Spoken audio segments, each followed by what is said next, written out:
This is Neural Newscast for Monday, August 24th, 2026. The stories shaping your world this morning. From the Neural Newscast newsroom, I'm Noah Feldman. And I'm Evelyn Hartwell.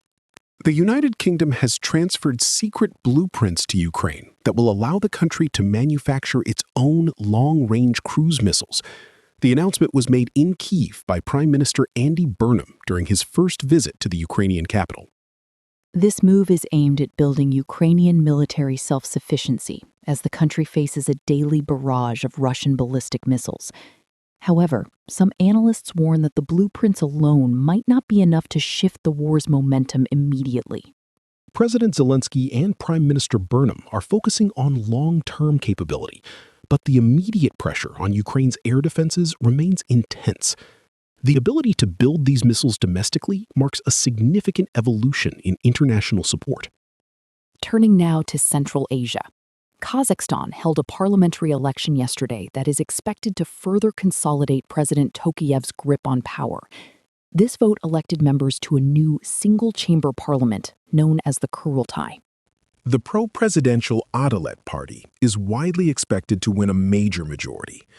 Tokayev has framed these constitutional changes as a necessary overhaul for rapid decision-making, though recent court rulings also allow him to seek another 7-year term. The election occurs against a backdrop of high inflation and a crackdown on independent media.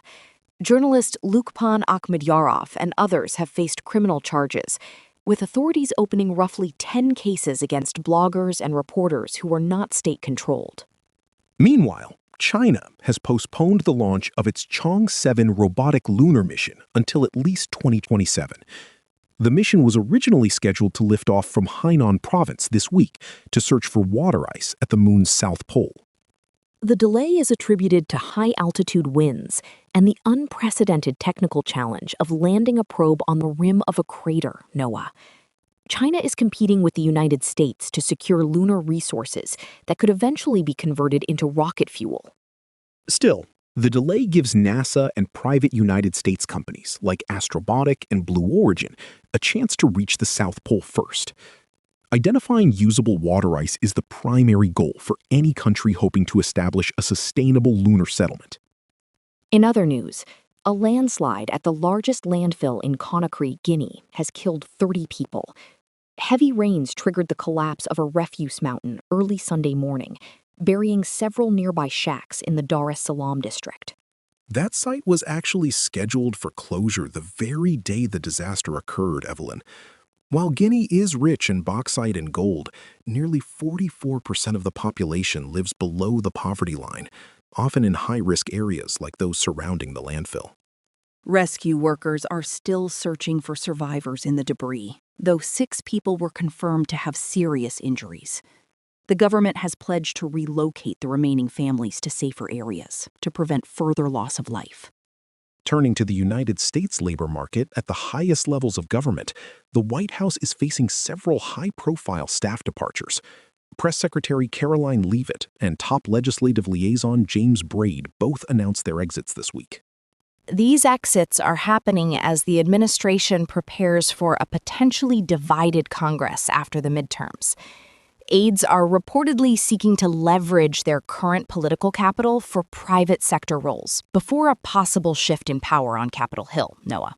The departures include legal staff as well, with pardon attorney Ed Martin and White House counsel Dave Warrington also stepping down. This creates a period of uncertainty as the president manages foreign conflicts and domestic oversight simultaneously. Here is what else we're watching. We expect the final results from the Kazakhstan parliamentary elections to be certified by the Central Election Commission later this week, confirming the final makeup of the new Kurultai. In Washington, the White House is expected to announce replacements for its communications and legislative teams. These new appointments will be critical for navigating the final months of the current legislative session. Finally, the China Manned Space Engineering Office is assessing new launch windows for 2027.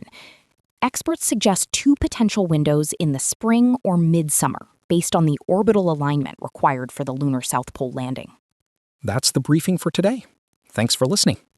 For Noah, I'm Evelyn Hartwell.